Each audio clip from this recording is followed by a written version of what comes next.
Que período, senhoras e senhores, que período, né? Seja porque verdades estão sendo enterradas, que eram verdades absolutas até o final do século passado, seja porque figuras públicas estão desaparecendo aí.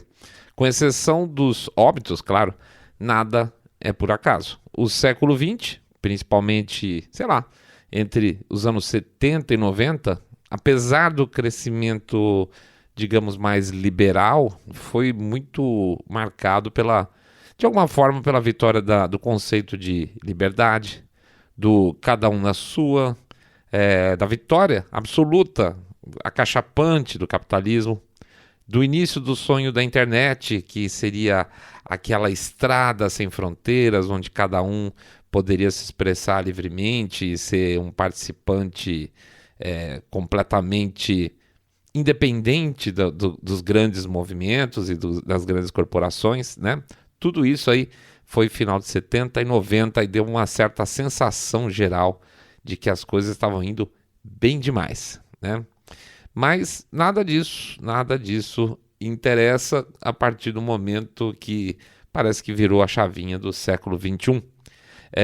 As coisas, as pessoas, os momentos parece que foram jogados numa vala, esquecidos, e o crescimento, o desenvolvimento alcançado nesse período em termos de liberdades individuais parece que não tem mais tanta importância assim. A política, de maneira geral, deixou de ser um debate de ideias e passou a ser também um emaranhado de ações de falta de caráter, onde a verdade absolutamente não tem significado nenhum, onde Constituição não tem significado nenhum, onde as pessoas relegam o que seria antigamente um valor importante, que seria a pátria, ou que seriam as leis, né? A verdade, né? A verdade é acima de tudo, sem querer fazer propaganda política aqui, de verdade. Olha aí o trocadilho. Mas vamos falar sobre esse tema depois da nossa vinhetinha, tá bom?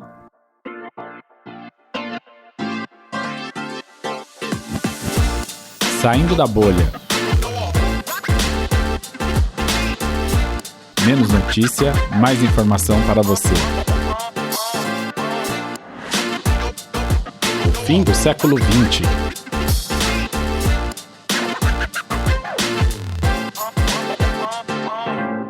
Bem-vindos ao Saindo da Bolha, esse é o nosso 191. Puxa vida, quanto, né? E a gente vai falar um pouco sobre esse fim do século XX que parece uma martelada agora em 2022 de vez. Antes de mais nada, vou pedir para vocês entrarem lá no site www.saindabolha.com.br, clicar no botão follow ou seguir a gente no Spotify ou demais plataformas de podcast, ou no YouTube, onde vocês podem fazer um comentário, deixar um likezinho, fazer um share do episódio, clicar no sininho, pode fazer um monte de coisa para ajudar a gente, hein? Que mais que ele pode fazer para ajudar nós? Pode ajudar nós fazendo o seguinte: vai lá e conta para seus amigos que vocês estão acompanhando o podcast Cabeça Direita Limpinho Supimpa, que detesta, abomina o politicamente correto com profundidade. Pede também para fazer um share no episódio, se vocês gostarem, evidentemente. E aí chega aquela hora do nosso jabacito financeiro. Lembrando que existe um Pix que movimenta aí o nosso projeto de maneira geral, as novidades que já aconteceram, tudo a ver com vocês, e as que estão por vir também, tá? O código do Pix fica nas nossas postagens nas redes sociais e o QR Code que fica no selinho lá do YouTube durante todo o episódio, para quem acompanha pelo YouTube, claro. Como sempre, a gente lembra, 1, 2, 5, 10 milhões de reais, pingado não é seco, ou R$1 por episódio. R$1 por episódio ajuda pra caramba. E tem muita gente perguntando, vou acrescentar essa informação. A gente tem o nosso programa lá no Apoia-se também, tá? Se eu sair da bolha, eu prefiro já deixar gravado todo mês para uma doação X por lá. Pode ser também. Então vocês entram lá no apoia-se apoia.se/saindo da bolha, vocês encontram a gente, beleza? É isso aí, vamos pra frente. Vamos falar de um passado recente, vida que segue. Contextualizando.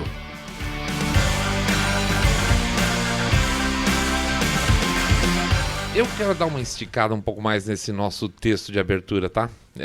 Talvez seja um programa de mais de contextualização do que qualquer outra coisa. Eu não sei como foi para vocês, talvez não todos, porque muitos aqui são mais novos, né? Certamente estou na categoria titio aqui, mas a sensação, pelo menos para a gente aqui do grupo, é que a gente tinha nos anos 90, mais ou menos, uma sensação de que as coisas pareciam que estavam engrenando positivamente, tá? Caiu o muro de Berlim e a gente sentia mais tranquilo. Veja, eu tô falando das pessoas comuns, tá? O norme, o cara do dia a dia que não estava lá muito pensando, como era o meu caso na época. Não estava muito pensando se por trás dessas coisas todas existia uma guerra de bastidores diferente do que a gente conhecia, até porque o que a gente tinha de informação basicamente vinha de imprensa, né? Cai o muro, a comunistaiada sai se esparramando por aí, né? Eles são... alguns passam a ter uma visão um pouco mais clara do que é possível para uma sociedade, outros simplesmente pintam a carcaça de uma outra cor, mas continuam com o mesmo coração, né? Isso aconteceu muito e passam a ser praticamente aí como implantados em outras áreas da sociedade. Caem também a maior parte dos regimes mais autoritários do Ocidente aqui eu estou falando, e aparentemente a democracia começa a ser alguma coisa mais padrão. É a percepção que a gente tinha. Alguns movimentos minoritários alcançam efetivamente suas principais causas. As causas verdadeiras, tá, gente? Não é essa coisa de como está hoje, que você precisa não só respeitar a pessoa como ser humano, respeitar a pessoa como indivíduo, mas hoje você tem que amar e falar o pronome preferido dele, essa mambo-jambo todo. Pois é, parecia que a coisa estava indo muito bem. Mas não estava, né? Hoje a gente sabe que não estava. É como quando um furacão passa. Primeiro, se vocês lembrarem, né? Se o furacão passa exatamente em cima de uma estrutura, de uma pessoa que está ali parada observando, primeiro vem o vento no sentido de um lado. E vai, derruba, e destrói, e mata, até que você passa, na verdade o furacão passa e você estático ali, a coisa para, porque na verdade é o tal do olho do furacão.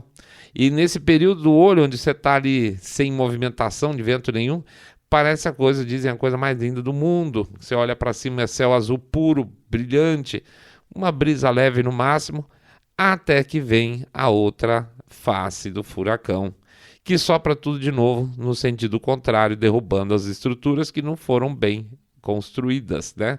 Não foram solidamente colocadas sobre o solo, solidamente no solo, num golpe aí final. E aí o que não era bom vai para o saco de vez, né?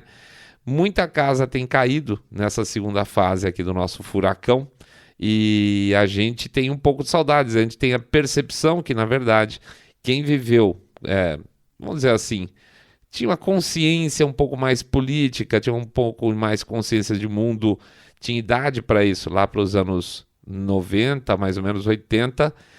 Hoje a gente vê que, na verdade, a gente estava só no olho do furacão, né? 9 de dezembro de 89, olha isso, essa data é fantástica. E eu não sei se eu já contei essa história aqui para vocês, mas vou contar de novo. Eu sempre gostei de política de maneira geral, desde os meus 17, 18 anos, já contei em algum dos episódios aqui, eu acho que em algum Pergunte ou Se Eu Sair da Bolha, que eu fazia parte até de diretório acadêmico, chapa, aquela coisa toda, e consequentemente, os assuntos principais não era tão fácil você ter acesso a informações de política lá de fora, né?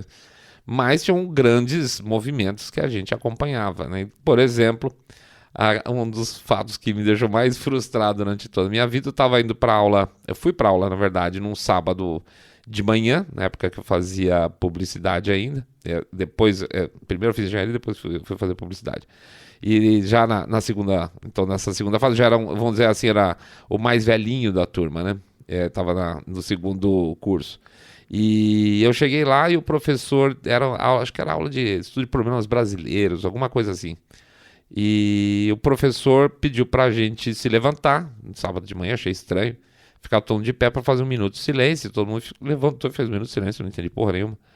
E eu falei, o que foi? Né? Eu falei, peraí, não sei, eu acho que é por causa do muro de Berlim. E aí o professor falou, vamos fazer um minuto de silêncio para todas as pessoas que morreram em função do Muro de Berlim, assim, assim, assado, que graças a Deus essa coisa horrível caiu aí durante essa semana. Cara, eu passei a queda do Muro de Berlim sem saber que o muro tinha caído. Eu fiquei tão frustrado, eu sempre me achei um cara tão informado.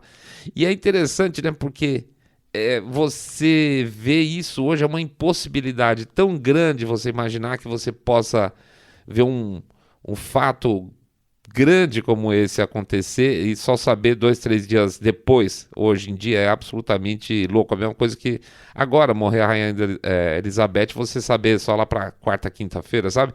Não dá, você está sempre colado nos seus devices aí, no seu computador, no seu celular, a notícia cai no seu colo, essas notícias desse tipo. E na época não. Se você, que nem era um caso lá, eu estava estudando muito, estava fazendo muita coisa, pulei uns 3 dias de Jornal Nacional, vamos chamar assim, não li o jornal, meu pai assinava o Estadão em casa, então não soube, simplesmente que o Muro de Berlim caiu. Olha como é que eram as coisas antigamente, né? Viva a internet, né? Mas é isso, o século XX estava no fim, em todos os sentidos. O primeiro grande golpe veio daí, tá? A queda em 89, mas ele continua mais para frente. 11 de setembro.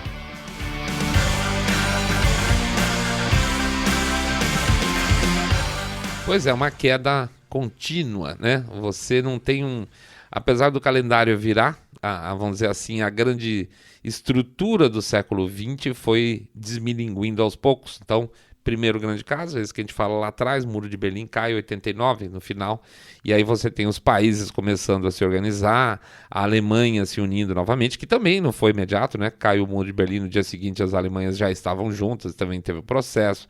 Mas aí você tem uma virada duas viradas que eu acho mais interessantes, sendo a segunda que eu comento agora a mais significativa. A primeira que me ocorre foi a virada do milênio, o famoso bug do milênio. Para quem não sabe, a percepção que as pessoas tinham na virada do milênio é que todos os sistemas que tinham, os principais sistemas, iam entrar em colapso porque havia um problema de estrutura, vamos dizer assim, nas codificações dos sistemas, que era a virada do 99, ou seja, 1999, para 00. Tinha muita coisa relativamente antiga que não previa os 4 dígitos, 1999 para 2000. Então, na verdade, o que ia acontecer é como se os sistemas voltassem no tempo de 1999 para 1900, na hora que virasse o 00. E aí gerou-se um grande... Olha aí como são as coisas, né? Como a imprensa gosta e como as pessoas gostam de crises, né? Os aviões iam cair do ar em pleno voo, as usinas nucleares poderiam explodir, a água ia faltar nas cidades, o sistema elétrico ia entrar em colapso, os carros podiam bater porque perder a direção por causa dos controles eletrônicos que tinha hoje em dia. E a gente saiu que nem louco na época. As grandes empresas e mesmo os pequenos proprietários que tinham sistemas corporativos tiveram que sair atualizando os seus sistemas com medo de que tudo fosse para o saco e você seria responsável também. Então, compra o kit lá, ou contrata a consultoria para virar do bug do milênio, etc e tal. E no final das contas não aconteceu, super porra nenhuma, tá? Há quem diga que é exatamente porque um grande trabalho foi feito, mas de maneira geral o que se diz hoje é que foi muito mais barulho do que realmente deveria acontecer. Essa foi a nossa estreia no ano 2000 e eu coloco ela, apesar de ela parecer um pouco fora da lógica de política, porque já é um princípio daquilo que a gente começou a ver com muita frequência nesse século, que são os grandes cataclismas que não acontecem, que são anunciados e que exigem preparação da população, porque vai acontecer uma coisa muito terrível que não acontece. E aí acontece em 2001 o famoso 11 de setembro, razão inclusive da nossa lembrança do programa de hoje.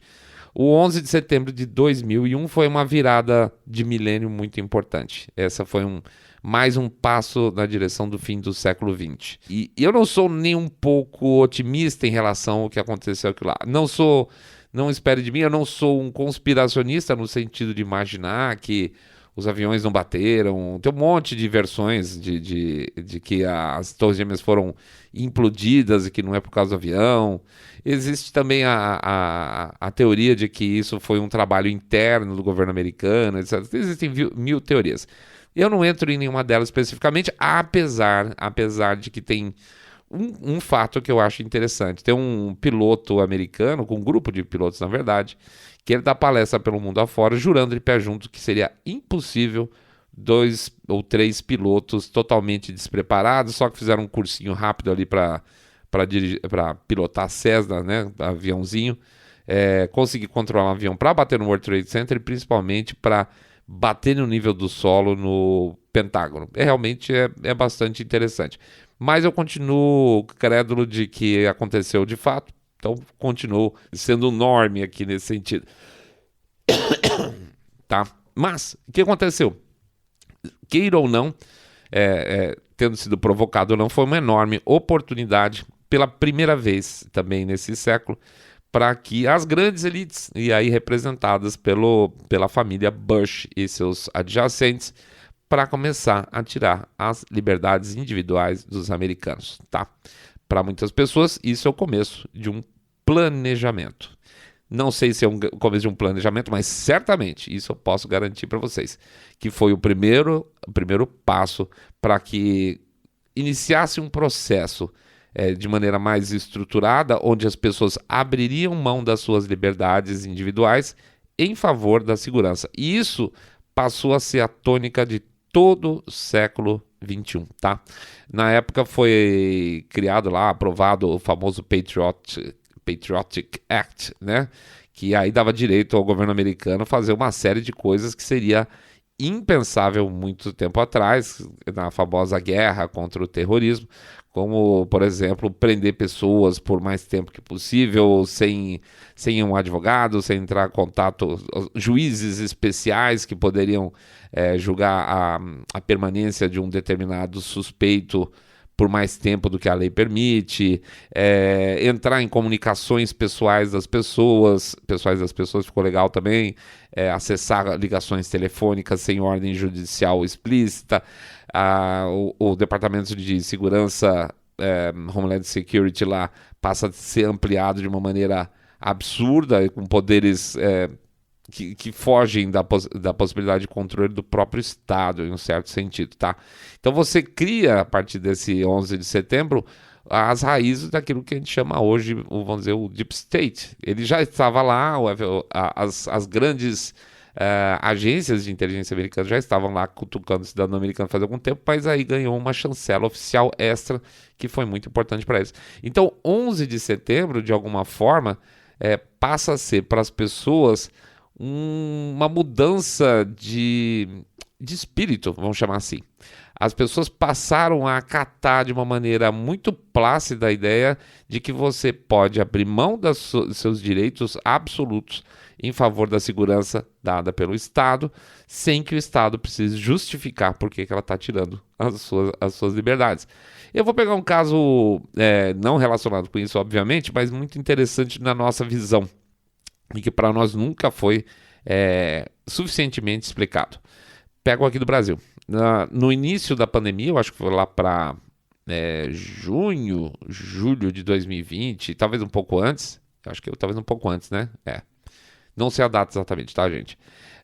E a partir de um determinado momento, o governo do estado de São Paulo passou a fazer o tracking do posicionamento, diz eles, do posicionamento das pessoas, para saber se as pessoas estavam ficando em casa ou não. E que eles teriam tido essa autorização, vamos chamar assim, temporária, sem eu não vi nenhuma votação de Assembleia Legislativa, nada, mas teoricamente com uma aprovação para ficar traqueando o cidadão, se ele estava em casa ou não, e consequentemente ter uma mudança de política pública. Por exemplo, quanto mais as pessoas não respeitassem o lockdown, mais tempo, o governo do estado poderia manter o lockdown ativo. Olha, como não está dando 70%, elas vão ter que esticar. Não sei se você lembra dessa história. Pelo menos aqui em São Paulo era assim. E isso, gente, se vocês forem analisar, nunca foi oficialmente finalizado.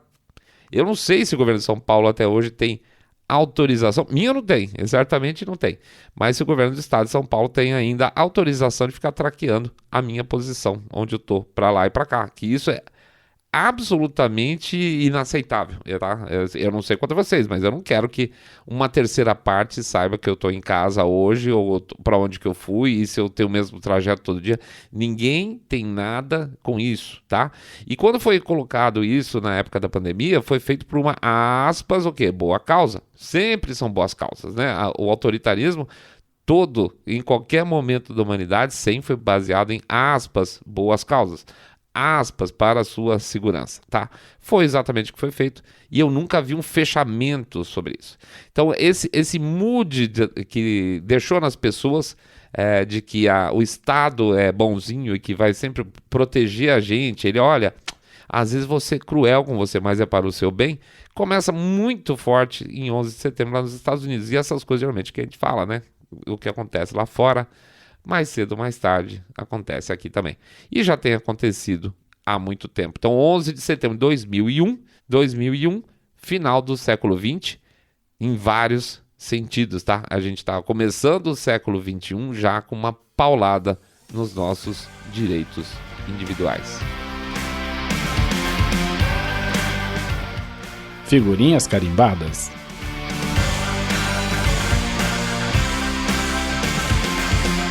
É muita história. O século XX é um século, obviamente, com grandes movimentações. Você tem toda a questão do comunismo versus o capitalismo, lutando aí desde o início da primeira década lá, até 1989, quando cai o muro.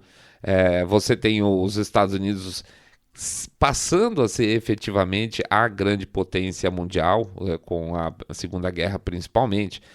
Muito do que é hoje a nossa geopolítica, agora ela é plantada no século XX, tá? Muito mais do que você falar assim, nós somos hoje tudo graças ao que aconteceu no século XIX, XVIII, XVII. Claro que sim, você pode até voltar aos tempos de Roma, que a nossa herança vem de lá. Mas eu quero dizer o seguinte, a nossa situação atual geopolítica, ela tem raízes em grandes movimentos que aconteceram no século XX, né? E a virada aí do século XXI, ela leva alguns personagens que são especialmente importantes. Gente que morreu, tá? Gente que morreu no duro. Eu vou pegar 3 casos específicos que morreram agora em 2021. Se você pegar aqui, tem o Colin Powell, por exemplo, que foi... Nossa, era uma figura marcantíssima relacionada com as guerras também da família Bush lá com o pessoal lá do Iraque, tá? Ele era o homem de confiança da área militar. Ninguém não conhecia Colin Powell, tá? Esse é um cara que foi embora, morreu no ano passado. Frederick de Klerk morreu, acho que esse ano passado. Quem que era o cara? Era o cara que conseguiu lá no final. Ele cuidou do apartheid na África do Sul e terminou com o apartheid na África do Sul, junto com Mandela ou não, num passado relativamente recente. Então, toda a história, assim, a história do século XX, você falava em África do Sul, obviamente, a primeira coisa que vinha na sua cabeça era apartheid, né? Era uma naturalidade, assim como se fala Brasil, samba, futebol, na época se falava em África do Sul, era apartheid. Então, Frederick de Klerk foi embora agora recentemente também. E também foi embora uma outra duplinha do mal aí, chamada Madeleine Albright e Donald Rumsfeld, que ela era secretária de Estado e ele era o secretário de defesa dessa turma também, da família Bush, que foi responsável por um sem número de guerras plantadas pelos Estados Unidos no período. Para mim, talvez, eu reforço, eu realmente acho que junto com os Clintons, bom, não é à toa que os caras estão meio junto agora, né? Mas junto com os Clintons, a família Bush foi uma das coisas mais horrorosas que já aconteceram na história dos Estados Unidos. É um clã que esteve como único objetivo tratar de política externa no sentido de guerra, de fazer dinheiro com isso, baseado, eles, no caso deles, especificamente na indústria de energia, tá? Então, muito do mal, da visão negativa que se tem sobre a indústria de energia atualmente vem graças a essa família, pode ter certeza. Então esse trio aí é uma parte que você via no noticiário todo dia. Colin Powell, Frederick de Klerk, Madeleine Albright, Donald Rumsfeld. Eles foram o final do século XX e partiram, não vou dizer graças a Deus, mas partiram no início do século XXI para o lado de lá. Não acredito que, principalmente esses dois últimos, estejam em bom lugar do lado do homem lá em cima, não. Não acredito mesmo. O século XX tinha essas figuras muito fortes, né? Vamos dizer assim, se você pegar, nós já estávamos conversando nessa época de início de Clintons, né? É muito forte o que sobrou de ranço desse período. A transformação lá nos Estados Unidos, especificamente, desse período para agora, é a radicalização que foi plantada no início dessa turma toda, tá? A radicalização que você vê à esquerda, essa destruição da nação americana, e muito, seja pelo lado republicano, seja pelo lado democrata, começa como raiz na mão desses picaretas aqui. Por isso que a gente fala, a gente parecia, para quem não estava, a gente não tem bola de cristal, né? Nem tinha na época, na verdade, a gente tinha uma percepção muito forte de que as coisas estavam indo para um caminho mais ou menos bom, mas a gente não estava vendo que a estrutura estava sendo comida por baixo, infelizmente. E tem gente, que tá nem aí pro resto do mundo, né? Eles querem o deles e da turma deles só para ganhar dinheiro e poder, evidentemente. Mikhail Gorbachev.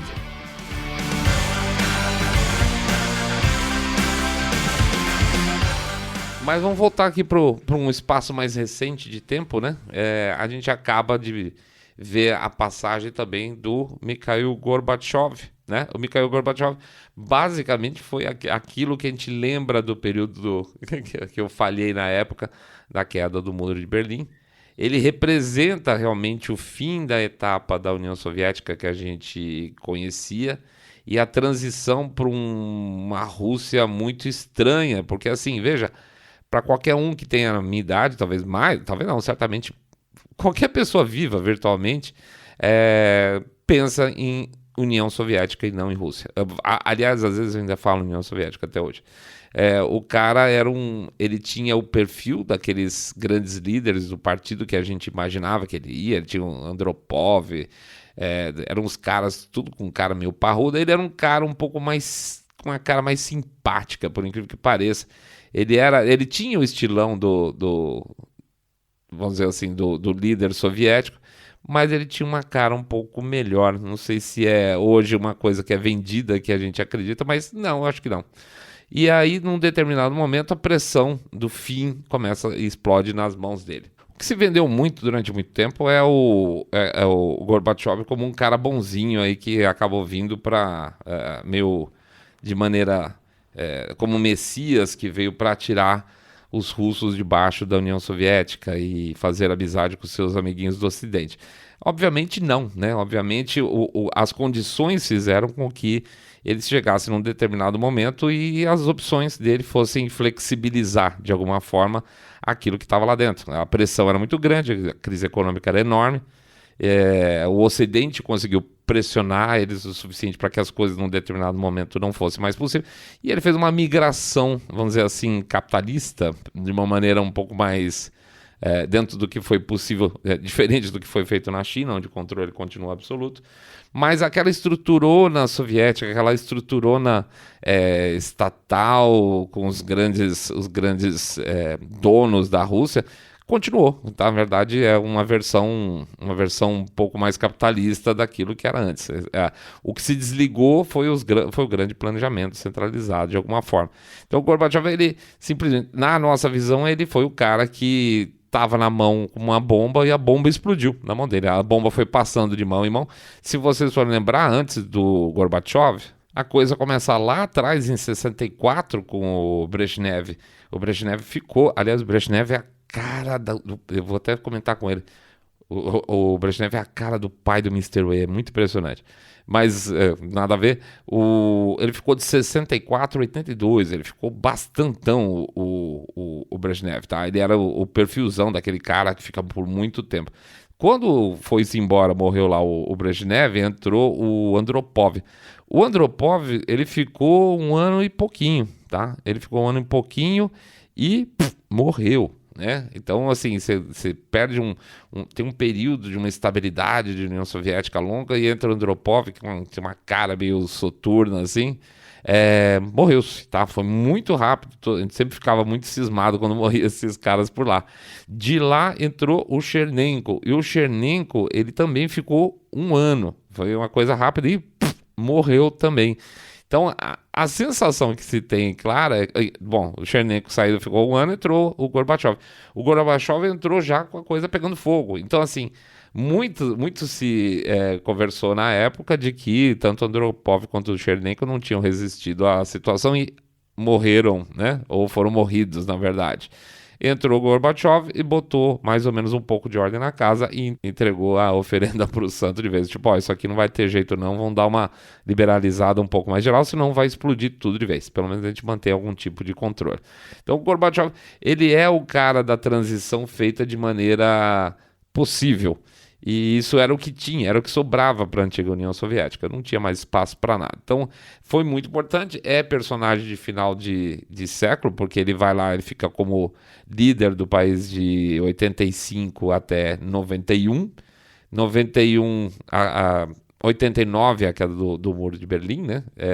E aí você vai começar a ter os próximos presidentes. Quer ver que interessante? Você tinha o final lá da administração, vamos chamar, do Gorbachev, entra o... Como é que chamava o cara lá, o bebum lá? Bom, todos eles são. O Yeltsin, isso. O Yeltsin, ele entra, fica 8 anos, fica até... vamos dizer, o último presidente da União Soviética foi o Gorbachev, passa o primeiro presidente da Rússia, que é o Boris Yeltsin, que ele entra num período lá meio de acomodação, entrega o negócio pro Putin e acabou, tá? Desde então é o Putin. Ele pega a bola lá da mão do Yeltsin em maio de 2000, e tá aí, né? 22 anos. Ele faz umas trocas de bola lá com o Medvedev, mas basicamente que manda aquela porra toda é ele. Então, assim, se você pegar a mudança do nosso século XX, Putin é o cara Rússia do século XXI. Apesar dele estar na estrutura desde muito tempo, mas ele é o cara da estrutura russa do século XXI. Para trás era Gorbachev e Yeltsin, essas figuras mais folclóricas. Tá? O fim da história do que é hoje a Rússia é esse período de transição de Gorbachev e as outras, antes deles, outros malucos lá, chefes do partido. Elizabeth II.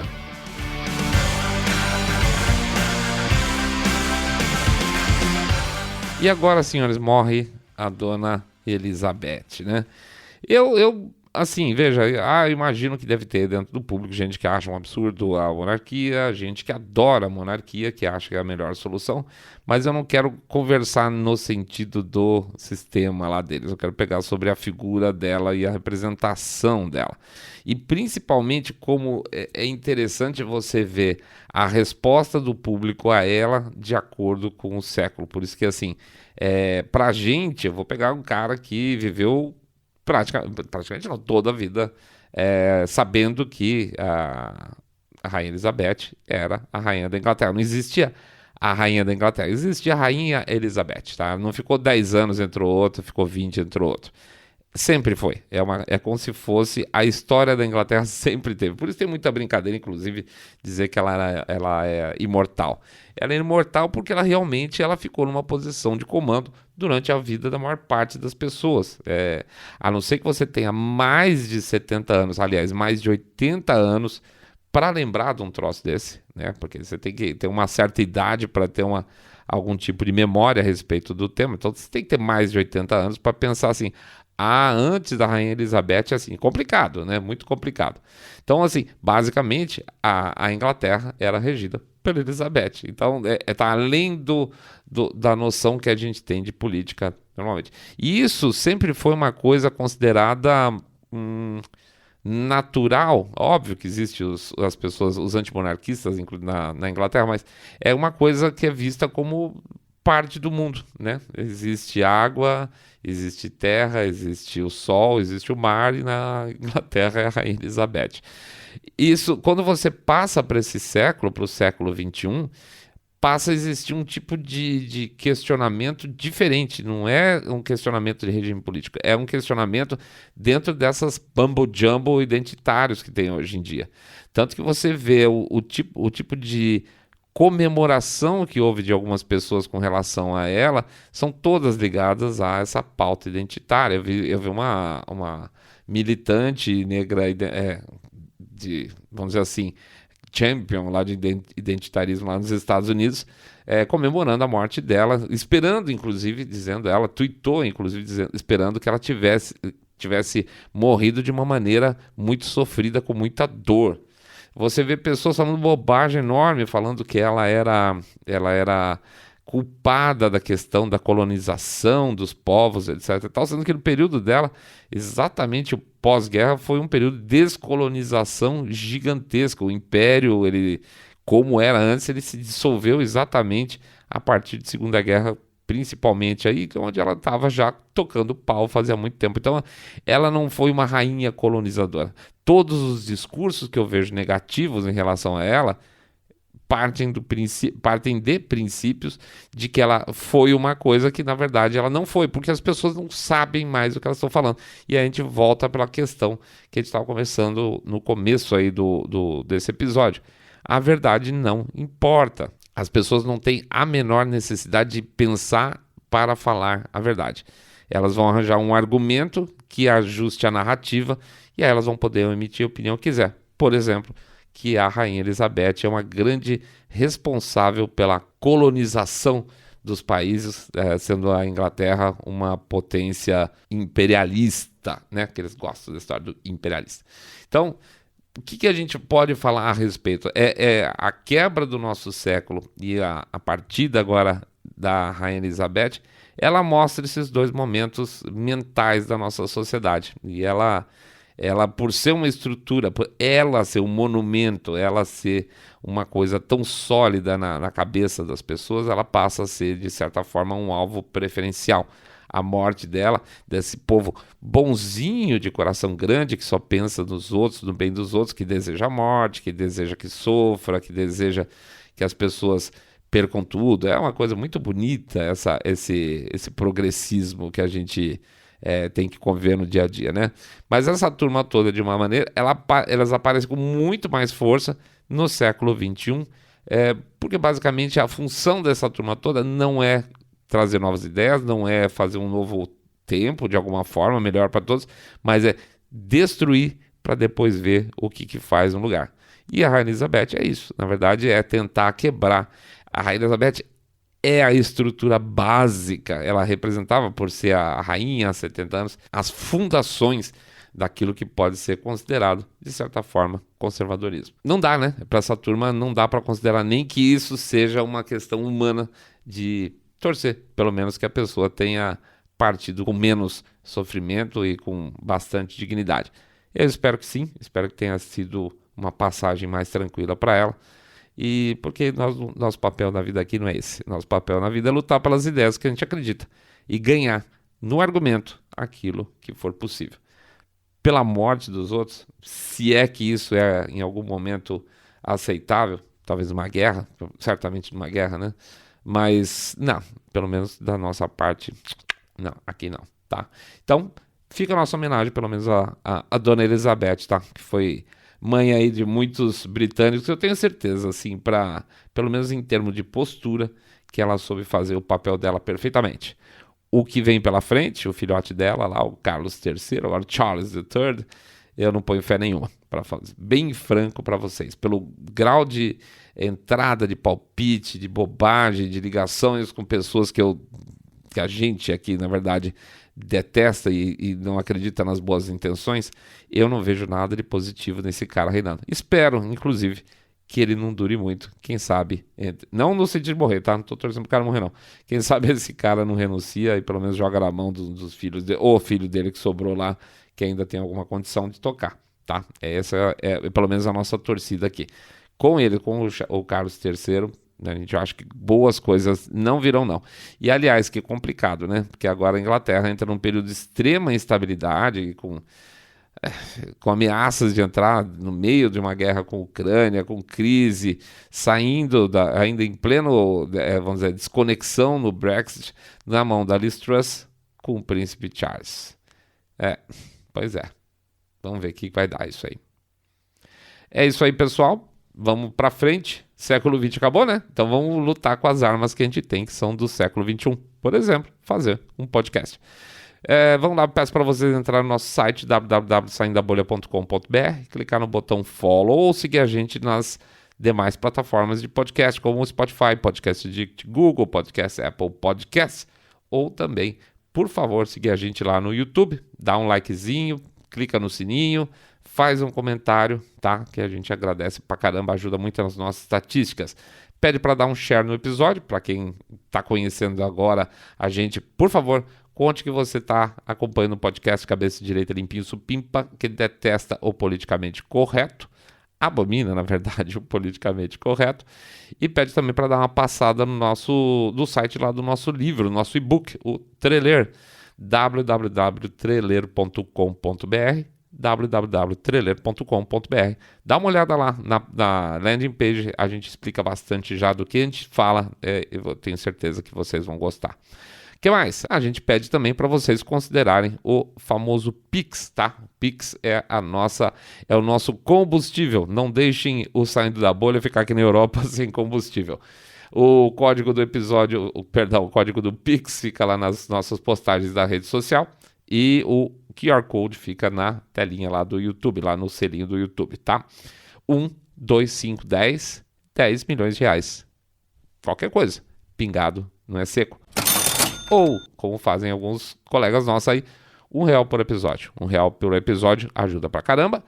E também temos o nosso programa de apoio, que a gente fica lá no site do Apoia-se. apoia.se/Saindo da Bolha. Vocês veem lá os nossos planos, tá bom? É isso aí, gente. Um grande abraço para vocês. Muita paz, muita tranquilidade. Semana recomeçando. Essa semana, mais uma vez, nós pisamos na bola. Ficamos 2 programas só. Então, a gente tá meio no bagaço aqui, viu, gente? Mas vai dar tudo certo. Semana recomeça. A gente vai voltando aí com mais força, mais paz junto com vocês para chegar onde a gente precisa, tá? Muita fé nesse período, tá? Muita fé nesse período. Fiquem atentos. Fiquem muito atentos para tudo que está acontecendo por aí. Grande abraço para vocês. Fiquem todos muito, muito mais super, super bem. Saindo da Bolha.